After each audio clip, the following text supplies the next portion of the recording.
자유는 하나님의 최고의 선물입니다. 하나님께서 이 땅에 에덴을 창설하시고 주신 것이 바로 자유입니다. 그 자유를 통해서 참으로 천국과 같은 삶을 살 수 있었던 아담과 하와였습니다. 그런데 죄를 짐으로 말미암아 하나님께 불순종해서 자유를 상실해 버렸습니다. 자유를 빼앗긴 것입니다. 자유를 빼앗긴 인생들이 얼마나 이 땅에서 참으로 고통을 받고 있는지 모르겠습니다. 그 자유를 빼앗긴 인생 중에서 특별히 죄를 짐으로 말미암아 감옥에 갇힌 사람들이 참으로 많은데요. 1973년도에 그 개봉된 영화 중에 바비용이라는 것이 있었습니다. 본래 그의 본명은 앙리 샤리에르라는 사람이었었는데 그가 살인 혐의죄로 무기징역을 받고 프랑스령인 저 남미의 기아나라고 하는 감옥소에 형무소에 갇혀서 있었습니다. 그는 너무나 고통스러웠어요. 그래서 몸부림치다가 탈옥을 시도했는데 잡혔어요. 그래가지고 독방에서 2년을 살았어요. 그러다가 다시 무사히 2년을 마치고 또 다른 형무소로 이송이 됐는데 거기서 또 탈옥을 시도했다가 또 잡혔어요. 그래서 그가 5년을 독방을 살았어요. 그래서 영화 속에는 스티브 맥퀸이라고 하는 사람이 독방에서 먹을 게 없어서 바퀴벌레와 지네를 잡아먹으면서 몇 년을 지내다 보니까 영양실조에 걸려가지고 이빨이 쑥 빠지는 걸 이렇게 그 장면 여러분 기억날지 모르겠어요. 기가 막힌 고난과 외로움과 먹을 것이 없고 무엇보다도 자유가 없는 그런 상황 가운데서 계속해서 자유를 찾아서 몸부림을 치는 모습을 볼 수가 있습니다. 본래 그의 이름은 앙리 샤리에르지만은 가슴에 나비의 문신이 있었습니다. 그래서 그 나비를 빠삐용이라고 부르죠. 그래서 빠삐용이 우리 뇌 속에 계속 남아 있는데 모든 인생들이 그렇게 자유를 추구하는데 뭔가 갇혀서 사는 거예요. 그런데 그 영화에서 보면은 그가 본래 실존 인물로서 자서전을 썼는데 자기 원래 그 살인죄로 들어가서 무기징역을 살고 있었지만은 사실은 그는 그것이 정말 살인했는지는 모르겠어요.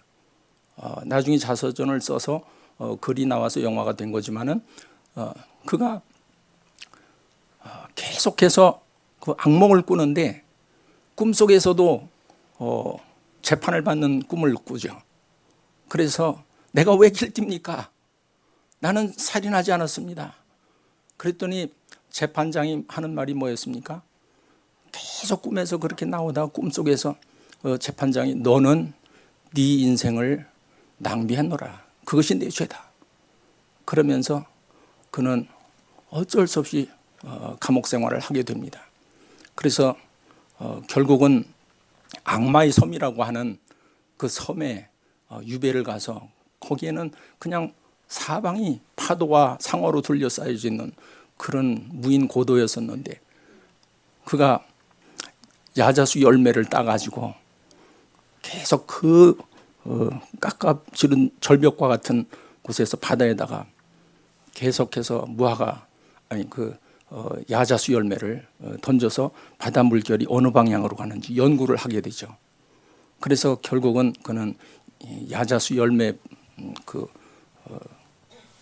그것을 보따리에 싸가지고 집어 던지고 타고 멀리 이제 탈옥을 하게 되는 겁니다. 그것을 등 뒤에서 바라보고 있던 한 사람이 있었죠. 여러분 기억납니까?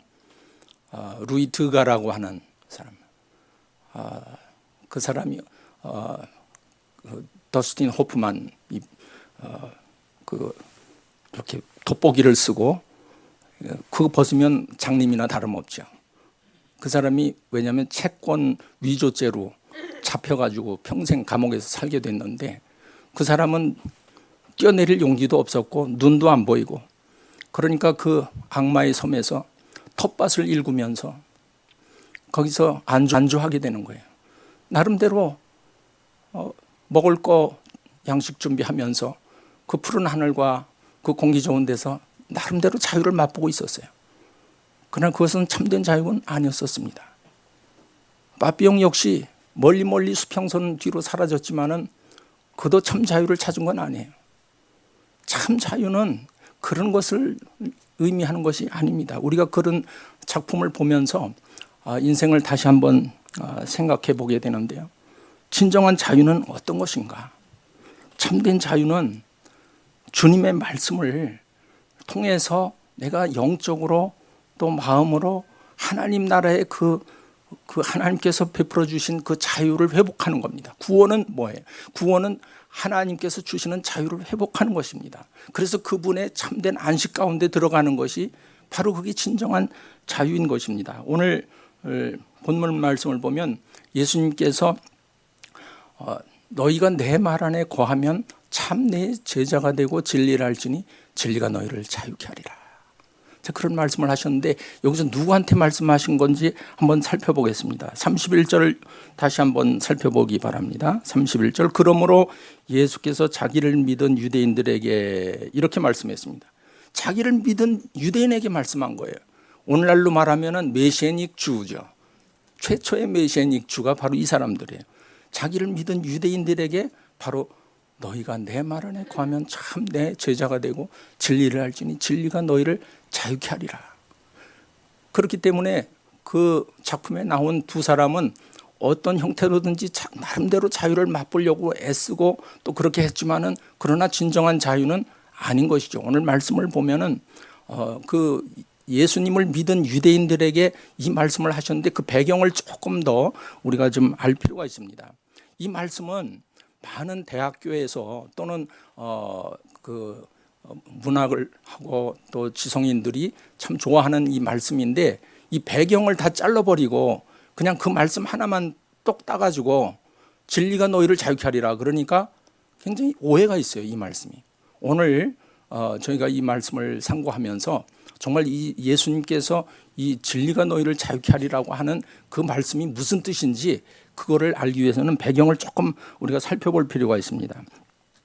이 본문 31절 그 앞에 바로 한 절 앞에 뭐라고 써 있습니까? 30절에 이 말씀을 하심에 많은 사람이 믿더라.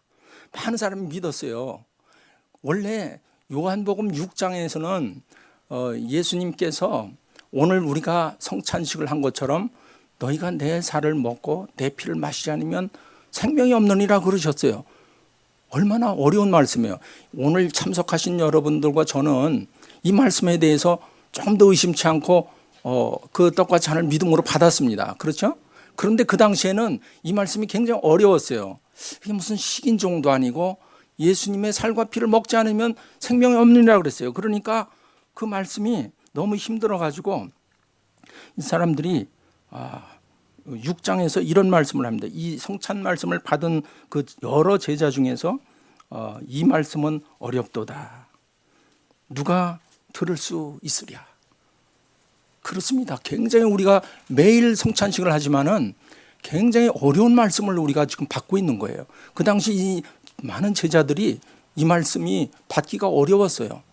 그래서 그 사람들이 어려워하니까 예수님께서 설명을 또 63절에서 합니다.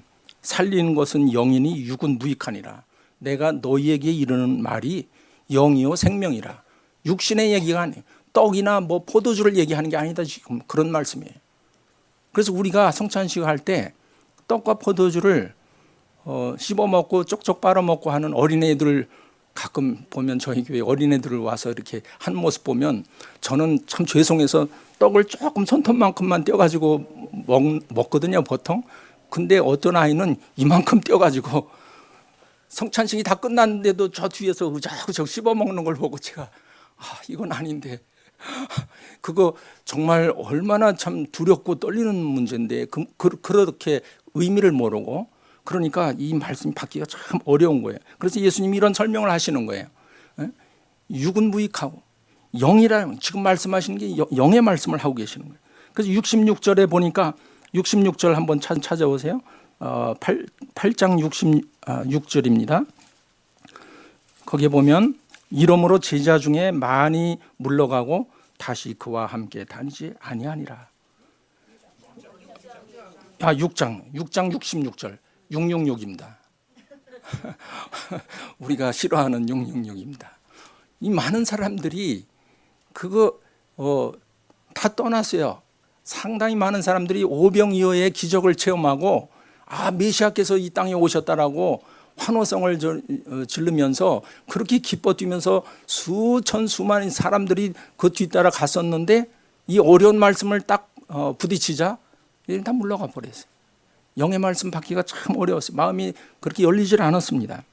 그래서 요한복음 8장으로 다시 와서 보면 1절에서 11절까지는 가늠하다 현장에서 잡힌 그 여인을 자유케 하시는 그런 예수님의 능력 있는 지혜로운 말씀이 이제 거기에 우리가 읽을 수가 있죠. 그런데 거기 보면은 12절에 보면은 11절 거기 보면은 다시는 죄를 짓지 말라 이렇게 예수님께서 그 여인에게 말씀을 하시고 나서 또 12절에 그렇게 말씀을 계속하십니다. 또 일러 가라사대 내가 세상의 빛이니 세상의 생명의 빛을 나와 함께하면 생명의 빛을 얻으리라고 약속을 하셨고요. 또 21절로 쭉 가보면은 어떤 말씀을 했냐면 너희는 나를 찾다가 너희 죄 가운데서 죽겠고 그랬습니다. 또 16절 29절 거기 보면은 하나님이 나와 함께 계심이라 나 보내신 이가 나와 함께 하시도다. 그러면서 또 24절에 가보면은 내가 그인 줄 믿지 아니하면 너희 죄 가운데서 너희는 죽으리라.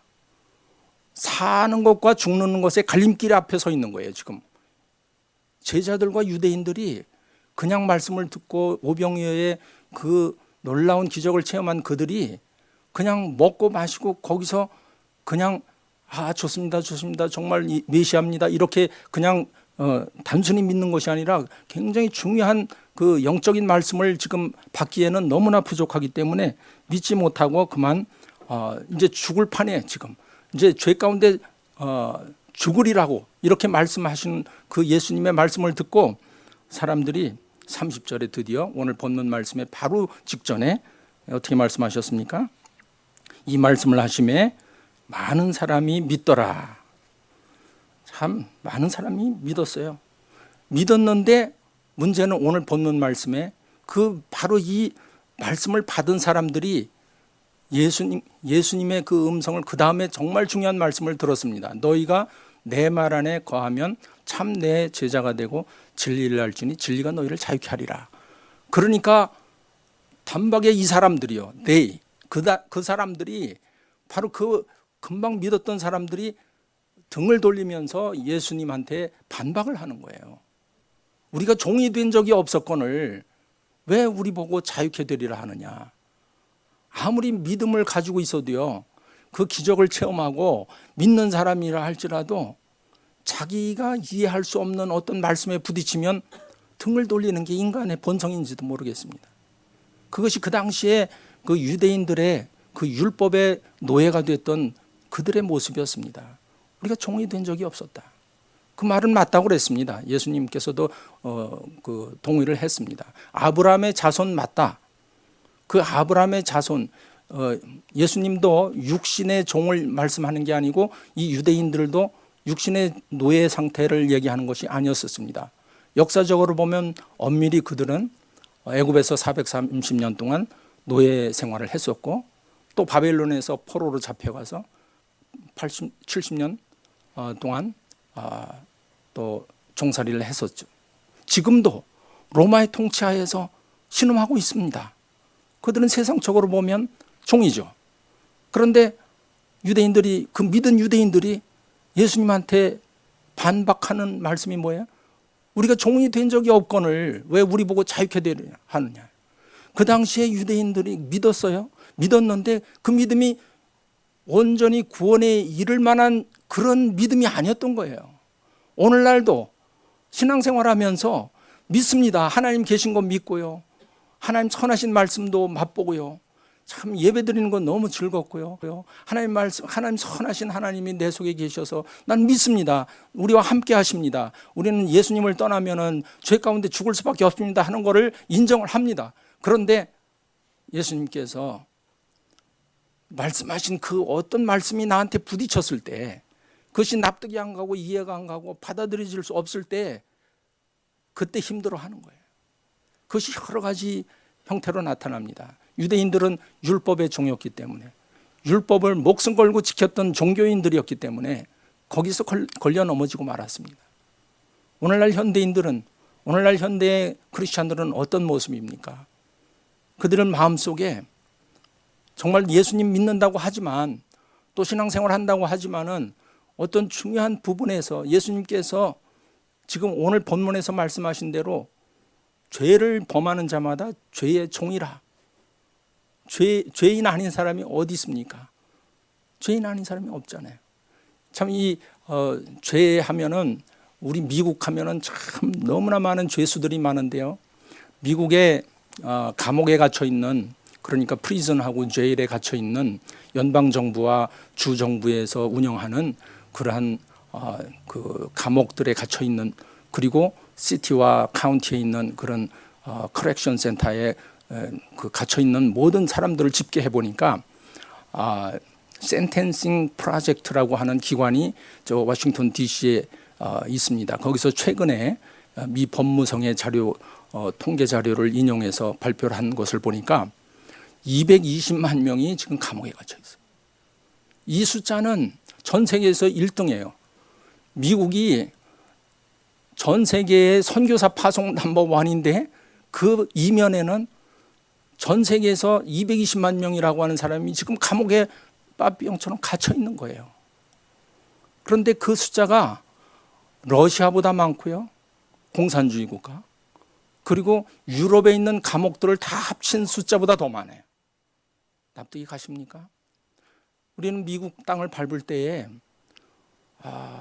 웰컴 투 아메리카 그러면서 참 이 꿈의 나라, 이 아메리칸 드림을, 그리고 자유의 나라를, 옛날에 청교도들처럼 우리는 경제적인 자유와 그리고 정치적인 또는 여러 가지 면에서 우리 신앙의 자유를 위해서 이 땅에 온 사람 중에 하나입니다. 그런데 그 자유가 정말 모든 사람의 그 삶 가운데 일어나면 얼마나 좋습니까? 그런데 이렇게 엄청나게 많은 사람들이 감옥에서 지금 자유를 잃어버렸다는 것이죠. 뿐만 아니에요. 지금 프로베이션이라든가, 그러니까 집행유예 또는 퍼롤, 가석방 이런 사람들까지 다 합치면은 400~500만 명이랍니다. 얼마나 많은지 몰라요. 뿐만 아니죠. 그것뿐만 아니라 지금 법적 시스템 아래 보호 관찰이라든가 이런 그 통제하에 있는 관찰 가운데 있는 사람들까지 합치면 한 700~800명 된답니다. 그러니까 미국의 자유 시민들이 도대체 얼마나 많은 사람들이 지금 감옥 속에 있는 거예요. 요즘은 감옥이 그 하나의 비즈니스가 돼가지고 너무 많은 사람들이 있으니까 죄수 한 사람당 한 달에 평균 한 1~2천 불씩 들어간답니다. 유지하고 먹여주고 입혀주고 씻어주고 하는, 재워주고. 그 비용이 엄청나답니다. 그래서 국가에서, 연방정부에서 예산이 없으니까 민간에다가 민영화를 시켰는데 그중에 제일 큰 데가 어딘지 아십니까? 그 맘씨 좋은 흰 수염 달고 지팡이 잡고 있는 켄터키 프라이 치킨, 거기 그 회사가 가지고 있는 커렉션 센터 오브 아메리카, 이게 한 40~50개나 돼요, 이 미국 땅에. 그러면서 그걸 비즈니스로 만들어 가지고 운영을 하는데 그 사람들의 발언권이 굉장히 셉니다. 그렇기 때문에 그 사람들은 비즈니스가 되기 위해서는 사람들이 많이 잡혀가야 돼.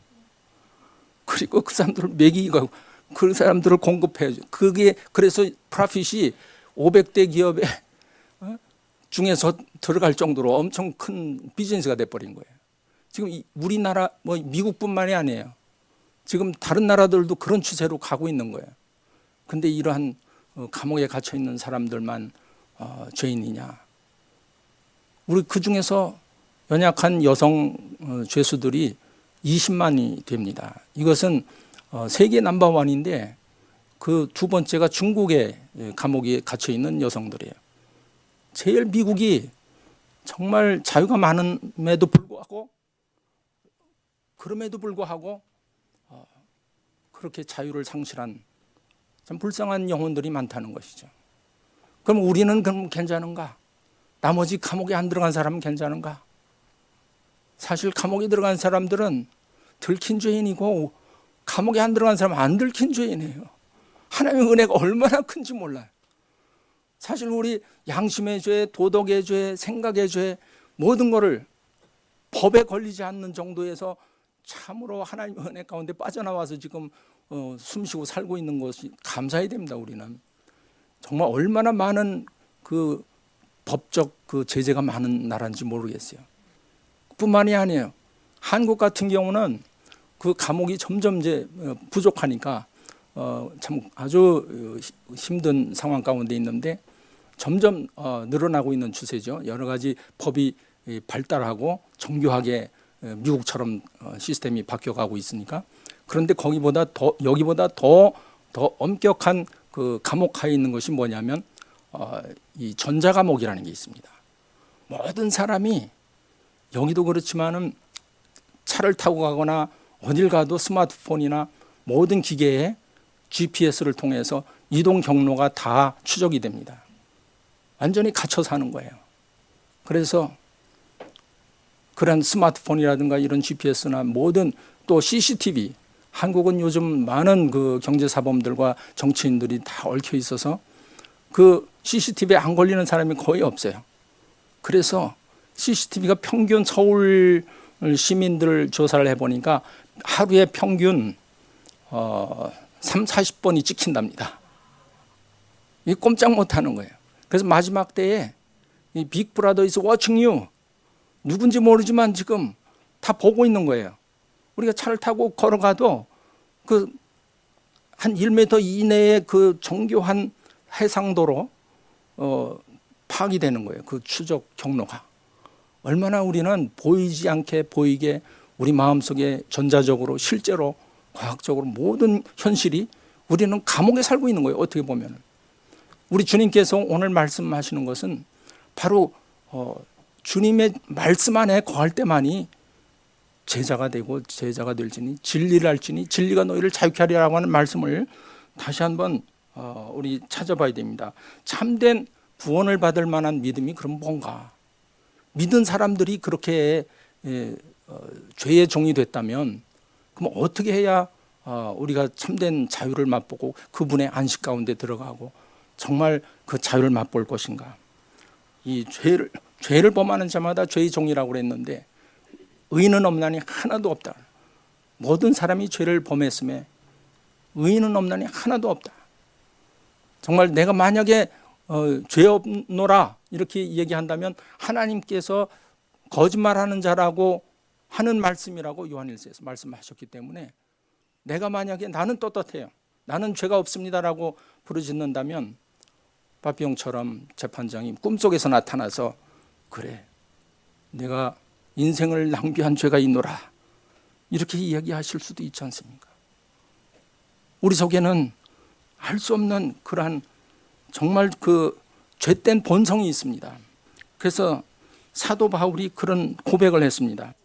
7장 22절 내 속사람으로는 하나님의 법을 즐거워하되 내 지체 속에서 한 다른 법이 내 마음의 법과 싸워 내 지체 속에 있는 죄의 법 아래로 나를 사로잡아 오는 것을 보는도다. 오라 나는 곤고한 사람이로다. 이 사망의 몸에서 누가 나를 건져내랴. 그렇습니다. 참으로 우리는 곤고한 사람이에요.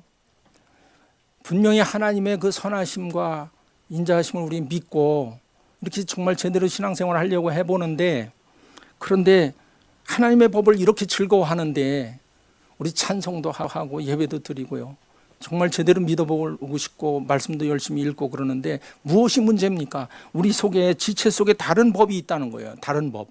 유대인들은 율법, 우리는 무슨 법입니까 도대체? 이 무슨 법이 있는 거예요. 그것이 우리의 습관과 어딕션과 또 어디에 얽매여 있는 거, 또는 습관적으로 내가 어디에 젖어 있는 거, 내 마음속에 나를 짓누르고 있는 거, 내 영혼이 주님을 바라보지만은 그러나 죄의 법 아래 자꾸 나를 끌고 가는 거예요. 사로잡아 오는 거예요. 오라 나는 권고한 자로다. 사도 바울 같이 이렇게 하나님 앞에 가까이 나갔던 사람조차 그렇다면 많은 사람들이 우리 포함해서 예외는 아닐 것입니다. 이 사망의 몸에서 누가 나를 건져내랴. 죄를 범하는 자마다 죄의 종인데 우리 주님께서는 진리가 너희를 자유케 하리라고 하는 놀라운 그 해답을 주셨습니다. 죄와 씨름하면 죄를 절대 이길 수 없습니다. 마귀하고 싸워서 이겼다는 사람을 본 적이 없습니다. 역사적으로. 죄를 자꾸 싸우고 씨름하면은 계속해서 물려 들어갑니다. 계속해서 길티감을 주고 정죄하고. 그래서 죄를 이기는 방법은 다른 게 없습니다. 예수님 말씀 안에 거하는 수밖에 없어요. 오늘 그 예수님께서 바로 그 말씀을 해주신 거예요. 너희가 내 말 안에 거하면 abide in my word.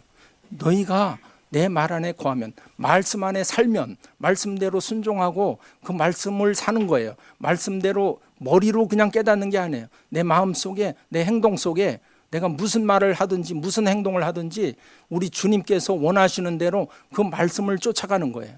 그러면 죄를 이길 수 있다는 거예요. 자유케 된다는 말씀입니다. 얼마나 놀라운 말씀인지 모르겠어요. 주님께서 바로 이러한 해결책을 주셨는데 주님 안에, 주의 말씀 안에, 그분의 사랑 가운데, 그분의 생명의 진리의 말씀 가운데 거하면 우리는 자연적으로 눈 녹듯이 그냥 죄의 문제를 해결할 수 있다는 말씀입니다. 그래서 율법의 종이 된 유대인들이 그들이 그것을 벗어나지 못한 것은 자기 힘으로 율법을 지켜서 하려고 하니까 안 됐잖아요. 그 유대인들의 모습을 보면 우리는 더 말할 것도 없어요. 우리가 그 회복이라는 영화와 용서 영화 다 봤지 않습니까? 그런데 거기 보면 유대인들 얼마나 참으로 철저하게 신앙생활을 하는지 몰라요.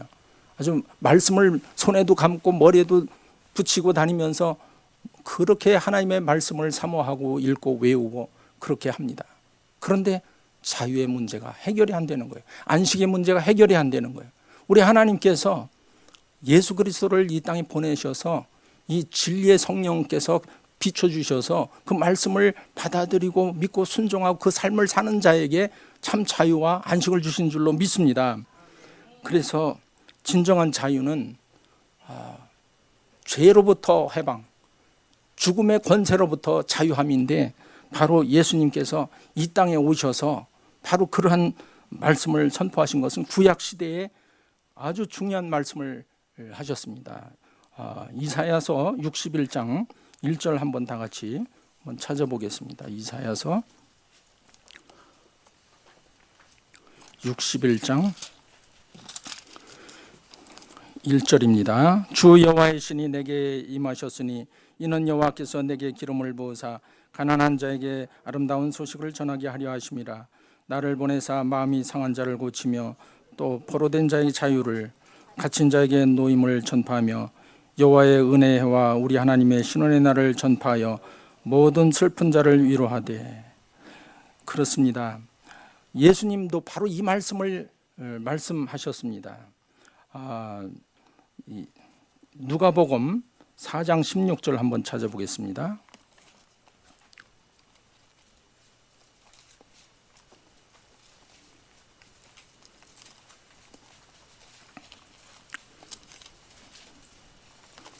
누가복음 4장 16절.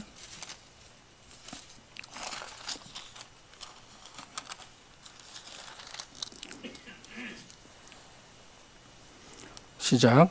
예수 자라나신 곳 나사렛에서 안식일에 자기 규례대로 회당에 들어가사 성경을 읽으려고 선지자 이사야의 글을 드리거늘 책을 펴서 이렇게 기록한 데를 찾으시니 곧 주의 성령이 내게 임하셨으니 이는 가난한 자에게 복음을 전하게 하시려고 내게 기름을 부으시고 나를 보내사 포로된 자에게 자유를, 눈먼 자에게 다시 보게 함을 전파하며 눌린 자를 자유케 하고 주의 은혜를 전파하게 하려 하심이라 하였더라. 진정한 자유는 죄로부터 자유, 사망과 죄와 사망의 그늘에 앉은 사람들을 자유케 하시는 그 자유입니다.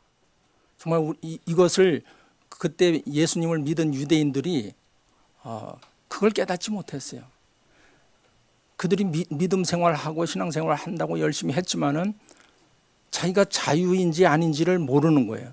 사실 오늘날도 현대인들이, 많은 크리스천들이 내가 자유라고 생각을 하는데 사실은 그렇지 못한 경우가 많습니다. 얼마나 많은 것이 나를 얽어매고 나를 짓누르고 자유 못하게 하는지 몰라요. 심지어는 신앙생활을 하면서 그렇게 하면 안 돼, 꼭 이런 방식으로 해야 돼라고 만약에 그런 마음이 조금이라도 일어난다면 그것은 한번 생각을 해볼 필요가 있습니다.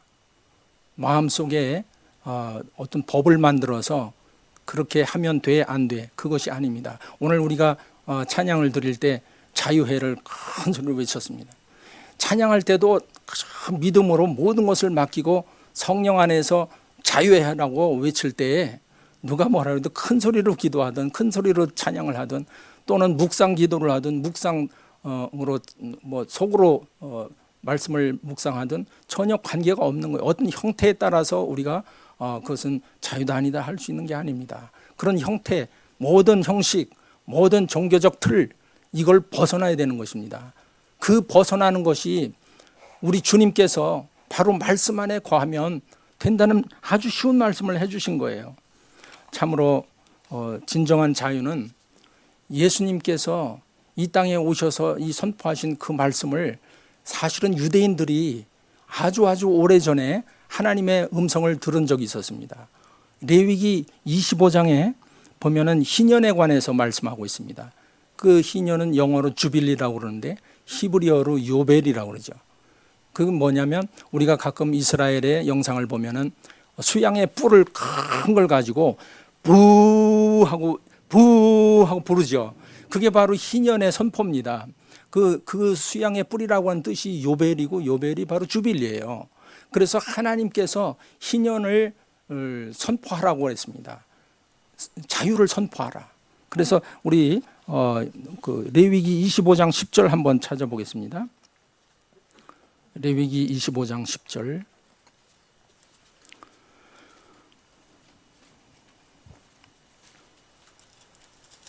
시작. 제50년을 거룩하게 하여 전국 거민에게 자유를 공포하라. 이 해는 너희에게 희년이니 너희는 각각 그 기업으로 돌아가며 각각 그 가족에로 돌아갈지며. 아멘. 안식년은 6년을 일하고 7년째 되는 해에 안식년이 일어나죠. 근데 그 안식년이 7년을 7번 하면 7, 7은 49, 49년이 지나가죠. 그러면 50년째가 바로 희년입니다. 그래서 그때는 2년을 연거푸 쉬는 거예요.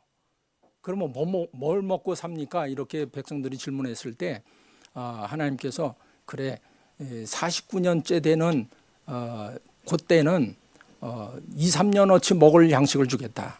마치 그 만나가 떨어졌을 때 토요일 날 마지막 주말에는 이틀치를 주신 것처럼 이 안식년 49년을 보낸 그 마지막 때에는 2년을 연거푸 안식을 하라고 희년을 선포하라고 하셨는데 바로 그때 바로 이 희년의 선포와 더불어서 제일 중요한 것이 바로 자유를 공포하라는 거예요.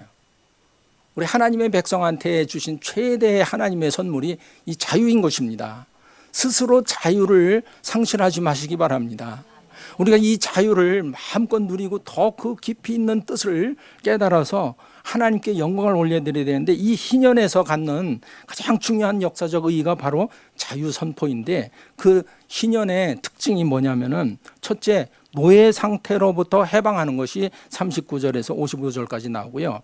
둘째는 잃어버렸던 기업을 물으는 거, 그 회복하는 거, 리딤하는 거, 그것이 13절에서 34절까지 나옵니다. 그 다음에 세 번째는 노동으로부터의 안식이고 또 따라서 노동의 그 대상이 되는 토지가 휴경을 하는 거예요. 그래서 우리가 미국 생활을 하면서 가장 좀 힘든 게 뭐냐면 노동이에요. 레이버. 얼마나 일 때문에 사람들이 그냥 눌려서 힘들고 지치고 병까지 들고, 이 노동, 이 일이 얼마나 참 힘든 나라인지 몰라요. 미국은 이 자유의 나라이면서도 이 정말 참된 안식과 자유가 어디 있는지 그걸 모르는 거예요. 그래서 이 희년의 기본 그 정신, 자유케 하리라, 자유를 선포하라 하는 하나님의 음성을 듣는 저와 여러분이 되기를 바랍니다. 희년이 갖는 가장 중요한 자유를 선포하라고 하는 것이 바로 예수 그리스도의 말씀을 통해서 일어난 거예요. 너희가 내 말 안에 거하면 참 내 제자가 되고 진리를 알지니 진리가 너희를 자유케 하리라.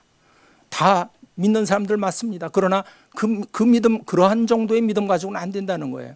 정말 말씀 안에 거해야만이 능력 있는 자유를 누리고 그 안식 가운데 들어갈 수 있는 참된 그 믿음이 생기는 것을 볼 수가 있습니다. 우리가 수요일마다 히브리서 공부를 이제 시작했습니다. 히브리서 2장 14절을 보면은 그런 말씀을 했습니다. 예수님이 이 땅에 오신 것은 사망의 세력을 잡은 자, 곧 마귀를 없이 하려고 이 땅에 오셨다. 히브리서의 가장 핵심적인 메시지는 바로 그러한 주 예수 그리스도가 대제사장 되시며 멜기세덱의 반차를 쫓은 정말 하늘로서부터 뚝 떨어진 불연속상상의 그런 대제사장, 하나님과 우리 사람 사이에 유일한 중보자가 되신 예수 그리스도, 그분의 희생 속죄를 통해서 우리가 하나님 앞에, 은혜의 보좌 앞에 담대히 나갈 수 있는 그 길을 열어주신 주 예수 그리스도가 바로 히브리서의 그 핵심 주제인 것입니다. 그래서 그 바로 주 예수 그리스도를 발견하는 그런 성경 공부를 통해서 우리가 정말 모든 죄와 사망의 권세 아래서 신음하고 있는 우리 인생들이 그 모든 종로로 타는 자들을 놓아주려고 하심이라 하는 그 말씀, 히브리서 2장 14절 15절 말씀에 그 일생의 죽음이 무서워서 두려워서 종로로 타는 모든 자들을 놓아주려고 이 땅에 오셨다 하는 그 말씀을 우리가 돌이켜볼 때 정말 우리는 참된 자유자가 되기 위해서는 다른 거 아닙니다. 죄로부터 자유해야 되고, 그리고 사망, 죽음으로부터, 죽음의 세력으로부터 우리가 노임을 받아야 되는 것입니다. 예수님께서 길이요 진리요 생명이라고 말씀하셨죠. 그래서 예수님이 아니고서는 하나님께로 가까이 나갈 수가 없다고 그랬죠. 진리라고 했습니다. 예수님이 진리인 것입니다. 또 진리는 그냥 글로 나타난 하나의 성경에 기록되어 있는 글뿐만 아니라 거기에 성령께서 비춰주시는 진리의 영, 진리의 영께서 비춰주셔야 됩니다. 그 진리의 영이 바로 아무나 능히 받을 수 없다고 그랬습니다. 그래서 요한복음 14장 17절에 보면 저는 진리의 영이니 세상은 능히 저를 받지 못하나니 이는 저를 보지도 못하고 알지도 못함이라. 그러나 너희는 저를 아나니 저는 너희와 함께 거하심이요. 말씀 안에 거한다고 하는 것은 진리의 성령께서 우리 안에 거하고 우리도 그 안에 거하는 것입니다. 나는 포도나무여 너희는 가지니, 예수님 안에 거하는 것, 예수님의 그 말씀을 붙잡고 아주 내 멍에는 쉽고 내 짐은 가벼우니라 하는 그 예수님의 그 음성을 들을 수 있는 저와 여러분이 되기를 바랍니다. 그 진리의 성령이 오실 때 나를 증거할 거라. 예수님 그런 말씀을 요한복음 15장에서 말씀했습니다. 그 예언하는 은사를 가진 사람들이 요즘 많이 나타나고 있는데요. 뭐 앞날을 쪽지게처럼 맞추는 프리딕션이 아니라 이 프로페시하고 프리딕션은 다른 겁니다. 앞날이 되어질 일을 미리 맞추는 건 점쟁이도 할 수 있는 거예요. 점쟁이. 그래서 제가 한국에서 섬기던 교회에 같은 한 분이 계셨는데, 그분이 옛날에 어머니가 너무 그리워가지고 참 사모하다가 그 구술하게 됐어요. 아마 여러분들도 그분의 그 글을 읽으셨는지도 모르겠지만 처음에는 예수님에 대해서 전혀 몰랐었어요. 교회도 안 다니고. 근데 그분은 너무 어머니가 그리워서 구슬하다가 내림 구슬 받아버렸어요. 신이 임한 거예요. 귀신이 임한 거예요. 귀신이. 그래가지고 이 사람이 무당, 그 남자 무당을 뭐라고 그러죠? 박수가 된 거예요. 그래가지고 나중에 예수님 영접하고 그리고 자유함을 얻은 다음에 글을 썼는데 첫 번째 글이 아빠 무당이 뭐야? 이런 작은 소책자예요. 자기가 어떻게 그 귀신의 영으로부터 벗어났는지 그거를 간증하는 책이에요. 언제 기회가 있으면 그거 한번 읽어보시면 정말 이 죄의 종, 귀신의 노예가 되는 것은 얼마나 두렵고 무서운 일인지 두려워하는 영한테 그게 들어온 거예요. 그래가지고 그것을 벗어나지 못해가지고 그렇게 몸부림치다가 이제 우리 하용조 목사님을 만나가지고 예수님 영접하고 자유함을 얻고 그래서 놀라운 주의 종이 된 박연옥 목사가 됐는데 그분이 누구냐면 유명한 우리 한국의 프로축구 대표팀들을 다 그리스도인으로 변화받는데 섬긴 사람이에요. 이 놀라운 일이죠. 그러니까 하나님은 귀신에 잡혔던 사람, 종의 그 멍에를 메고 가던 그러한 죄의 종이었던 사람들을 하나님께서 은혜를 베풀어 주셔서 변화시켜 주셔서 자유케 하시고 희년을 선포하고 참된 자유를 맛봐서 정말 놀라운 사람의 능력이 아니라 하나님의 권세 있는 능력의 말씀으로 그를 붙들어서 변화시켜서 귀신으로부터 자유케 하시고 죄로부터 자유케 하시고 그래서 하나님께서 놀라운 그 역사를 이루시는 것을 우리가 현실 속에서 보게 되는 것입니다. 이 죄는 정말 무서운 거예요. 예언의 영, 그 영을 자꾸 예언한다고 하는데 예언하는 거는 참 조심해야 되는 것이 앞날을 맞추는 것이 아닙니다. 여러분, 예언의 영은 예수 그리스도를 증거하는 영입니다. 예언의 은사를 받은 사람들은 예수 그리스도를 증거하는 그 말씀으로 그 결론이 나지 않으면 그거는 다 가짜예요. 다 거짓말이고 속이는 겁니다. 귀신의 영을 받을 수도 있어요. 그래서 양신의 역사가 있는 것입니다. 그래서 함부로 예언하고 다니면 안 되는 것이죠. 예수 그리스도를 증거하는 영, 예수 그리스도가 밝히 드러나는 그런 진리의 영을 받은 사람이 예언의 영을 가진 것입니다. 그런 의미에서 저와 여러분은 예언의 은사를 받은 거예요. 예수 그리스도를 삶으로 증거하고 내 심령 가운데 말씀이 믿어지고 그리고 그것을 증거하는 삶이라면 예언의 은사를 받은 거라니까요. 예언이 딴 데 있는 게 아닙니다. 할렐루야. 여러분, 이 참 자유자는요, 죄로부터 사망의 권세로부터 자유함을 받았지만은 큰 대가를 하나 치를 게 있습니다. 뭡니까? 대가. 그 대가가 중요한 거예요. 그냥 자유는 방종하고 틀린 거예요. 마음 놓고 마음대로 하는 것이 자유가 아니에요. 마음대로 했기 때문에 감옥에 들어가는 거예요. 마음대로 교통질서 안 지키니까 잡혀가는 거예요. 벌금 내는 거예요. 질서가 있습니다. 그게 하나님의 법인데 그 신비에 새긴 하나님의 법, 놀라운 그 하나님의 그 말씀에 새겨져 있는 그 법을 우리가 참 깊이 묵상해 보면 정말 참 자유자는 자기가 할 수 있는데 그거를 절제하는 거예요. 사도 바울처럼 많은 사람들을 얻기 위해서 많은 사람들의 종이 된 뻔인 거예요. 죄의 종이냐 의의 종이냐. 내가 죄의 종에서 벗어나면 자유함을 얻으면 그리스도의 종이 될 수밖에 없는 거예요. 하나님의 종이 될 수밖에 없는 거예요. 그러면 그 사람은 믿을 만한 거예요. 그리스도의 종, 의의 종, 하나님이 함께 하시는 종, 하나님이 함께 하시는 크리스찬. 그건 정말 믿을 수 있는 참 자유자예요. 자유를 맛보면서 신앙생활하는 것이 정말 참된 신앙생활입니다. 신앙생활 하면서도 여러 가지에 얽매여 있다면 그것이 무엇인지 주님께 물어봐야 됩니다. 기도의 줄을 놓치지 말아야 됩니다. 기도를 통해서 그 자유를 유지해야 됩니다. 여러분, 우리가 한국에서 좋은 미풍양속 중에 그 정월달에 그 바람 부는 창공을 향해서 연을 띄우죠. 예, 연 다 띄워보셨습니까? 연을 탁 띄우면요, 그 좋은 연은 아주 하늘 높이 막 올라가죠. 근데 줄이 딱 끊어지면 그냥 바람에 밀려서 그냥 좌충우돌하다가 떨어져 버려요. 하나님의 말씀의 줄에 탁 붙잡혀 있는 연은 창공에 높이 올라갑니다. 마치 제비처럼. 자유는요, 이 아까 희년 말씀했는데 레위기 25장에 나타난 희년에 나타난 그 자유를 선포하라고 하는 그 자유는 히브리어로 데로르는 뭐냐면 바로 제비류를 말하는 건데 창공을 향해서 자유롭게 물찬제비처럼 날아다니는 그게 자유예요. 연이 바로 천공을 향해서 막 날아갈 때 그냥 줄이 끊어지면은 땅에 추락하는 거예요. 하나님의 말씀의 줄에 탁 붙잡혀 있으면 아주 높이 높이 잘 올라가고요. 참 멋있게 뜹니다. 기도의 줄로 탁 붙잡아서 성령의 바람을 타고 그렇게 하늘 높이 올라갈 때 연은 아름답게 하늘 위에 날아다니는 거예요. 제비처럼. 이것이 자유인 것입니다. 우리는 자유를 허락받았어요.